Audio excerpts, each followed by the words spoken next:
City Star Express 2.2 with me Radio City Nancy. இன்னைக்கு நம்ம கூட நட்பே துணையோட டைரக்டர் பார்த்திபன் தேசிங் உங்களை பத்தி நிறைய சொல்லியிருக்காரு. ஆதிங்க வந்தப்போ ரொம்ப கஷ்டப்பட்டு எடுத்தோம் அண்ட் ரொம்ப எக்ஸ்பீரியன்ஸான ஒரு டைரக்டர், ரெஸ்பான்சிபிலிட்டி, ரெஸ்பான்ஸ், ஏகப்பட்ட விஷயங்கள் பேசினாரு.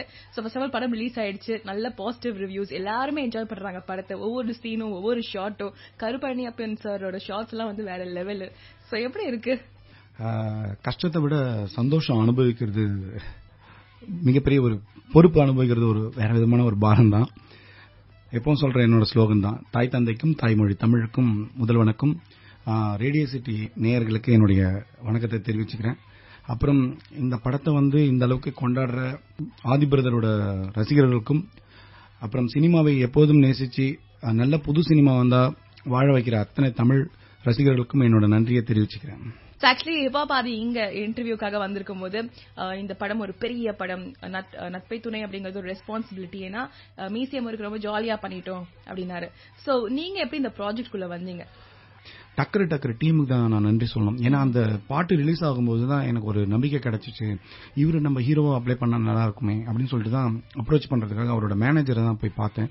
நான் கேட்டேன் இந்த மாதிரி. அப்ப அவர் சொன்னாரு, மியூசியம் இருக்குன்னு ஒரு படம் போயிட்டு இருக்கு, இப்ப அவர் ஹீரோவா தான் நடிச்சிட்டு இருக்காரு, ஆனா தொடர்ந்து நடிக்கிறதா இல்லையான்றது வந்து ஆதி அவர்கள் தான் முடிவு பண்ணணும் அப்படின்னு சொல்லிட்டு, அப்ப நான் உடனே என்ன சொன்னேன்னா, நான் வேணா லைன் சொல்றேன் அப்படின்னு. இல்ல நான் லைன்லாம் கேட்கறது இல்ல பிரதர், நான் வந்து என்ன சொல்றேன்னா ஒரு ஏரியா வரைக்கும் சொல்றேன் அப்படின்னு சொல்லிட்டு ஒரு ஃபர்ஸ்ட் ஹாஃப்ல அப்படி இன்ட்ரோல் வரைக்கும் சொல்லிட்டு வந்துட்டேன். ஆமா, இன்ட்ரோல் பிளாக் கேட்ட உடனே அவர் என்ன சொன்னாரு, சரி ஓகே நான் ஆதிபரத்திட்ட சொல்றேன், எனக்கு நல்லா இருக்கு அப்படின்னு ஒரு, அதாவது ஓகே அப்படின்னு சொன்னாரு. நான் எதிர்பார்க்கல, அடுத்த நாளே என்ன கூப்பிட்டாங்க. இந்த படம் நான் மியூசியம் இருக்கு ஹிட் ஆனதுக்கு அப்புறம் தான் நான் ஹீரோவா நடிக்க போறேனா இல்லையான்றதை நான் முடிவு பண்ண போறேன். ஆனா நான் தொடர்ந்து இசையமைப்பாளராக தான் இப்ப இருக்கு, நான் அதுல நான் கவனம் செலுத்தலான்னு இருக்கேன். சோ இந்த படம் ஹிட் ஆச்சுன்னா ஹீரோ, இல்லைன்னா நான் தொடர்ந்து ஒரு மியூசிக் டைரக்டர் தான் இருக்க போறேன் அப்படின்னு சொன்னாங்க. எதிர்பாராத விஷயம்னா ஒரு மாசத்துல திரும்ப கூப்பிட்டாங்க. அங்கிருந்து இந்த பயணம் தொடங்குச்சு. சோ படம் பண்ணலாம் டிசைட் பண்ணதுக்கு அப்புறமா இந்த ஹாக்கியை நீங்க எப்படி வந்து படத்துக்குள்ள கொண்டு வந்தீங்க?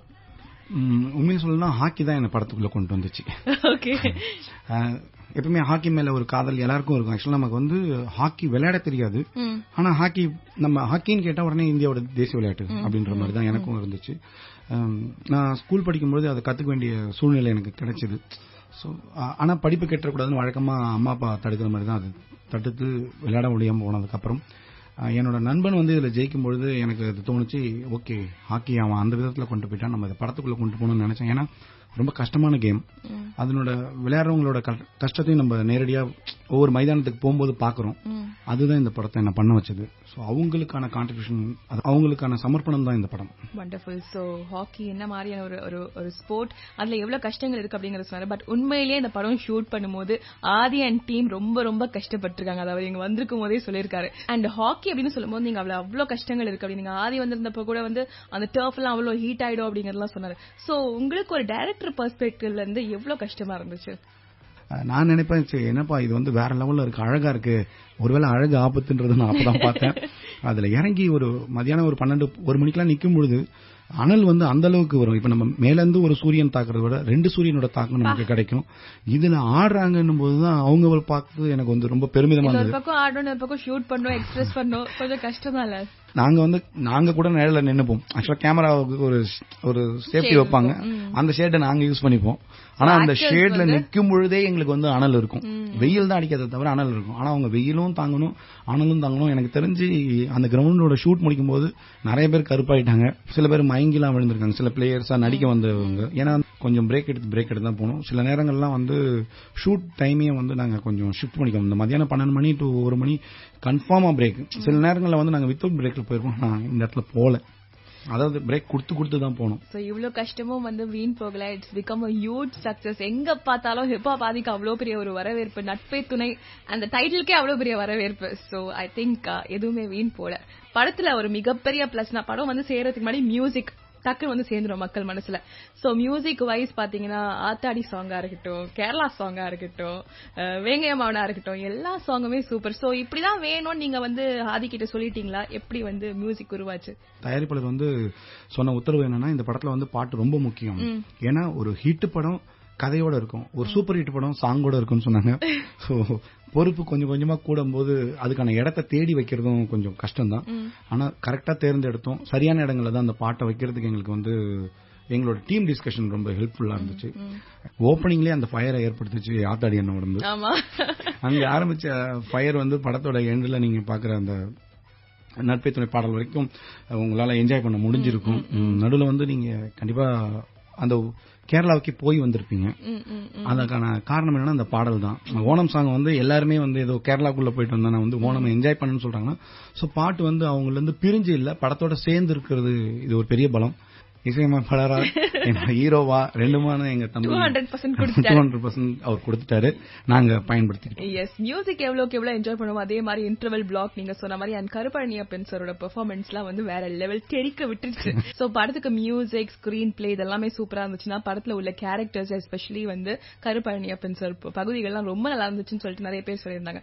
சோ படத்தோட ஸ்டார்டிங்ல நீங்க டிசைட் பண்ணிட்டீங்களா இவர் தான் வந்து இது பிளே பண்ணணும், இந்த மாதிரி விஷயங்கள் இப்படிதான் இருக்கணும் அப்படின்னு?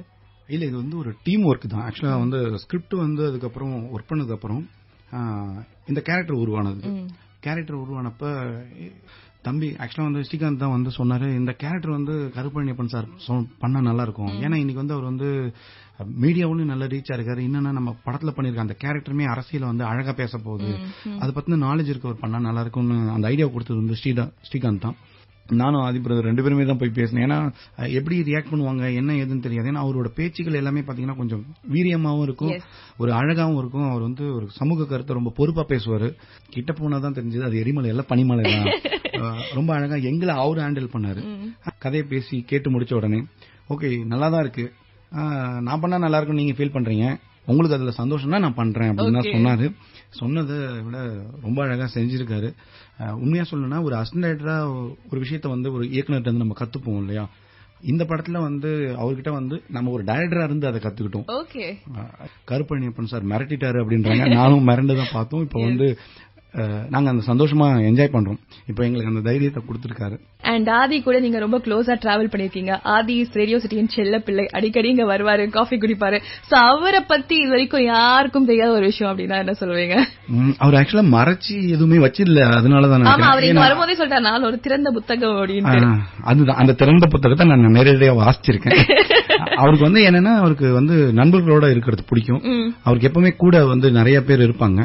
நீங்க நான் கதை சொல்ல போகும்போது கூட பாத்தீங்கன்னா கூட அங்க பேர் 10 பேர் இருப்பாங்க. நமக்கு வந்து ஆக்சுவலா வந்து காஃபி டேல கூட்டு கதை கேட்டாலே வந்து பதட்டம் இருக்கும், இவ்வளவு பேர் இருக்காங்களே அப்படின்னு தோணும். ஆனா அங்க சுத்தி 10 பேர் இருந்தாங்க. ஆனா கதை சொல்லுங்க அப்படின்ட்டாரு. என்ன ஒரு யாராவது ஒதுங்கி போவாங்களா வந்து அவங்க இல்ல, அவங்க ஆனா வந்து அவங்க இடையூறும் கிடையாது, அவங்க வேலையை பார்த்துட்டே இருப்பாங்க. அவரை சுத்தி எப்பவுமே ஆட்கள் இருந்துட்டே இருப்பாங்க.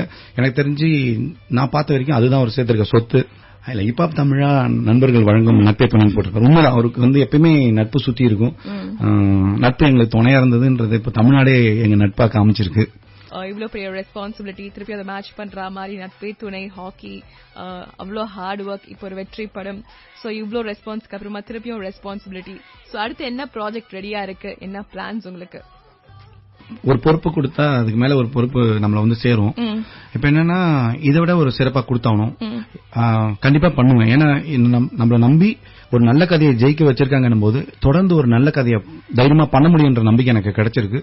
அடுத்தது நான் பண்ணிருக்க கதையும் பாத்தீங்கன்னா ஒரு கமர்ஷியல் என்டர்டைனரோட ஒரு நல்ல தகவலை தான் சொல்ல போகுது. கண்டிப்பா எனக்கு வந்து ஒரு இதை விட, ஏன்னா எப்படி இந்த படம் வந்து ஆதிபிரதருக்கு நெக்ஸ்ட் லெவல்னு எல்லாருமே சொல்றாங்க, அது மாதிரி கண்டிப்பா அடுத்த படம் என்னோட நெக்ஸ்ட் லெவலா இருக்குன்ற ஒரு நம்பிக்கையும் கான்பிடன்ட்டும் எனக்கு இருக்கு. வண்டர்ஃபுல், ரொம்ப சந்தோஷமா இருக்கு. நிறைய பாசிட்டிவ் வைப்ரேஷன்ஸ். நீங்க நினைச்ச மாதிரி உங்க அடுத்த படமும் ஒரு வெற்றி படமா அமையறதுக்கு வாழ்த்துக்கள். இதே மாதிரி நீங்க அந்த படத்துக்கு வந்து இன்டர்வியூ கொடுக்கணும் சார். கண்டிப்பா, ஏன்னா ரேடியோ சிட்டி நேயர்களுக்கு என்னுடைய மனமார்ந்த நன்றியை ரேடியோ சிட்டி மூலமா நான் வந்து என்னோட மக்களுக்கும் சொல்லிக்கிறேன். தமிழக மக்கள் அனைவருக்கும் என்னுடைய நன்றியும் தெரிவிச்சுக்கிறேன். ஏன்னா நீங்க வந்து இந்த கொடுத்திருக்க இடம் வந்து ரொம்ப பெரிய பொறுப்பான இடம். நான் அதை காப்பாற்றுவேன்னு நினைக்கிறேன். உங்கள் தாய்மொழி எதுவாக இருந்தாலும் அதை நேசிங்கள், தாய் தந்தையை போல் நேசிங்கள். வீழ்வது நாமாக இருந்தாலும் வாழ்வது தமிழாக இருக்கட்டும். நன்றி. Thank you so much. சோ நிறைய ஸ்டார்ஸ், நிறைய இமோஷன்ஸ், வெற்றி படங்கள், இப்படி ஒரு இமோஷனல் ரைடா இருக்கு நம்ம ஷோ. ரேடியோ சிட்டி தமிழ், எங்கேயும் எப்பொழுதும்.